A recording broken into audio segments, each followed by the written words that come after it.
আসসালামু আলাইকুম রহমতুল্লাহি ওয়া বারাকাতুহু। সম্মানিত ভিউয়ার্স, বিসমি নার্সারির পক্ষ থেকে আন্তরিক শুভেচ্ছা অভিনন্দন। তো আমরা আজকে নতুন একটি ভিডিও নিয়ে আপনাদের সামনে হাজির হলাম, যেটা হলো দেখতে পাচ্ছেন স্বাদের বেল কদবেল। এটা এমন কোনো মানুষ নাই যে এটা প্রেমে পড়ে না, এবং এমন কোনো মানুষের জিহ্বা নাই যে এটার স্বাদ অস্বাদ লাগে, যে স্বাদ লাগে না। এমন একটা ফল, কেউ সামনে খেলে জিহ্বার জল চলে আসে, এমন একটা ফল।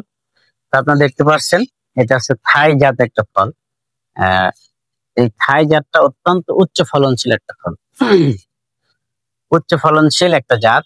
এটা প্রচুর পরিমাণে আপনার একটা গাছে বেল আসতে পারে। তো যে গাছটার নিচে আমরা দাঁড়িয়ে আছি, এই গাছটাতে আমি কাউন্ট করেছি 48 পিস কদবেল আছে।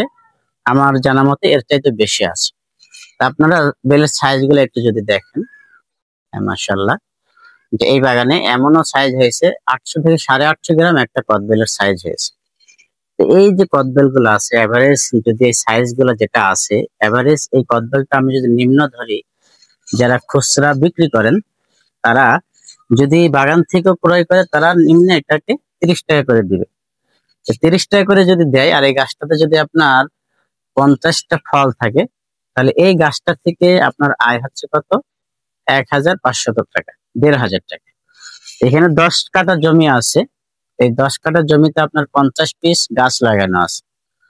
এই 50 পিস গাছ থেকে আপনি হিসাব করেন, যদি 50টা করেও কদবেল আসে, তাহলে 1500 টাকা, অর্থাৎ 1500 টাকা যদি একটা গাছ থেকে আপনার আয় হয়, তাহলে 50টা গাছ থেকে আপনার আয় হচ্ছে কত?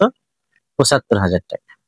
এই বাগানের খরচ যদি আপনি বছর শুরু শুরু থেকে নিয়ে ফল হারভেস্ট করার আগ দিন পর্যন্ত, বছরের শুরু থেকে নিয়ে যদি খরচটা আপনি হিসাব করেন, ফল যেদিন আপনি হারভেস্ট করবেন সেই দিন পর্যন্ত যদি হিসাব করেন খরচটা, তাহলে দেখা যাবে আপনার 2-4 হাজার টাকা মনে হয় বাগানে খরচ। যদি একটু গাছের গোড়াটা দেখেন, যে বাগানের কি অবস্থা, আগাছায় ভরপুর, অথচ গাছে দেখেন ফলেও ভরপুর। এটা তেমন কোনো যত্ন নিতে হয় না। যখন ফলটা সেট হয়ে যায়, তখন আপনি একটু রাসায়নিক সার, এবং ফুল যখন আসে তখন আপনি ছত্রাকনাশক বা হালকা একটু বিষ, পোকার আক্রমণ থেকে বাঁচার জন্য যদি স্প্রে করেন, এটাই যথেষ্ট। আমি মনে করি বছরে 5,000 টাকা খরচ করে আপনি 10 কাঠা জমিতে 70,000 টাকা কি করতে পারছেন? আয় করতে পারছেন। তাহলে আপনি এই চাষ করবেন না তো কোন চাষ করবেন? আপনি আমাকে বলেন।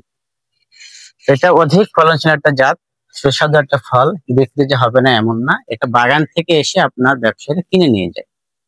সেই জন্য আপনারা যদি এই থাই জাতের চাষটা করে থাকেন, কৃষক খাতে অধিক লাভবান আপনারা হতে পারবেন। এই জন্য যে সমস্ত নতুন উদ্যোক্তা ভাইরা আছেন, এবং অনেকের পরিত্যক্ত জমি আছে, আমরা 2-4টা গাছও যদি লাগাই রাখি, তারপর দেখা যাবে 2-4টা গাছ থেকে আমরা 15-20 হাজার টাকা বছরে ইনকাম করতে পারবো।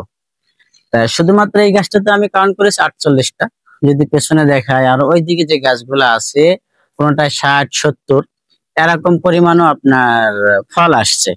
এই বাগানটার বয়স অনুপাতে গাছগুলো আপনার দেখতে পাচ্ছেন, গাছ কিন্তু বেশি বড় না। এই গাছগুলো যখন 3 বছর 5 বছর বয়স হয়ে যাবে গাছগুলার, তখন আপনারা ভাবতে পারেন যে এই গাছগুলোতে কত আয় হইতে পারে। এতটুকু গাছে যদি এক একটা গাছে আপনার 1500 টাকা 1500 টাকা ইনকাম হয়, তাহলে যখন এই গাছটা বড় হবে, ফলও আরো যখন বেশি হবে, তাহলে এক একটা গাছ থেকে আপনি মনে করেন 5,000 টাকা ইনকাম হবে। তো 50টা গাছে যদি আপনার 5,000 টাকা আসে, 3 বছর 4 বছর 5 বছরের বাগান, তাহলে আপনি বিঘা প্রতিতে দেখা গেল যে আপনি মাত্র 10 থেকে 20 হাজার টাকা খরচ করে বছরে আপনি কদবেলের চাষ করে 3 লক্ষ টাকা আপনি আয় করতে পারছেন। এই জন্য অবশ্যই কৃষি খাতে যারা কাজ করেন তাদের প্রতি উদারতা আহ্বান থাকবে, আপনারা কদবেলের থাই জাতের চাষ করলে অবশ্যই আপনার লাভবান হবেন।